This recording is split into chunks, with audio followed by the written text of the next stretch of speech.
I will now talk about reflection on the governance and management of the Ministry of Social Development in New Zealand. The Ministry of Social Development is a public body run by the government. Therefore, it could be said that all New Zealand citizens are involved in the Ministry of Development. Services it provides engage with the community. Being a public organisation, the government allocates decisions for the funding of the Ministry of Social Development, which comes from taxes and loans. So unlike a company, it does not have the benefit of extra profit or greater expansion if it works particularly hard in one semester. It is a democratic system which it claims to take feedback and suggestions from employees on the ground level. The Ministry of Social Development states that it really tries to encourage frontline staff to contribute to decision making.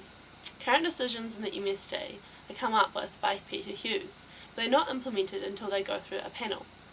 The MSD takes actions by integrating policy delivery and service delivery cluster. Representation of the organisation is shown by trained staff that interact and engage the locals. The organisation has responded to the public expectation by aiming to align services with long-term solutions. The public opinion of the MSD depends on who the individual is. If they have been involved in or have attempted to have an understanding of why the organisation runs the way it does, it makes people a bit more sympathetic towards the situation. But those who have had to deal with the organisation or simply look at it from the outside get frustrated with the lack of organisation and the chaos within the system. The slow response times and seemingly unnecessary paperwork precautions become very frustrating. Performance issues are constantly being evaluated and will try to be improved by shifting from an outputs to an outcomes focus, and did so by remodelling the management system. Whenever you look at social development sectors throughout the world, whether there is none or a very large amount of service and funding available, they all seem to be a bit of a mess. Running one of these efficiently is one very large task. This is because so many elements come into a ministry in this sector, elements that are normally controlled by factors outside the ministry's control. When you look at the actual point behind the organisation, it seems like a bit of a catastrophe. Obviously, it is quite necessary and in favour by the nation to have a ministry that is available for those that need the support when something unfavourable happens. For example, when people get sick and are unable to pay for their living costs, or a child's parents pass away and they have no relatives that can afford to support them. It is an investment for the economy to educate students, which is not wholly paid for by the government, so the government needs to provide some monetary support for people to be able to be educated fairly. It appears that the organisation is constantly being restructured in an attempt to solve the previous issues. After this restructuring the system works out well for a while, but after not very long, the cracks in the system begin to appear. And I must say, from my personal experience, which is quite substantial being a student, that the MSD in New Zealand is not working at anywhere near an efficient level. I feel that the flaws and inefficiencies outside the MSD's control get lumped onto the MSD, which means that it would always be quite difficult to be running in an effective way.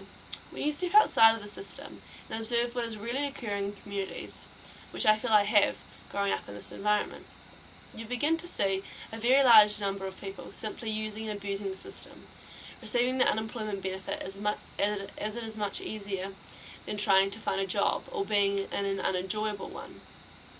This attitude comes from a lack of standards and morale, which I think should change through education.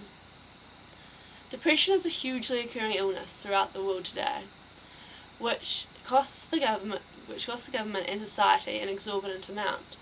Schools should be a place where children learn about themselves, they find out who they are and what they enjoy and what really inspires them.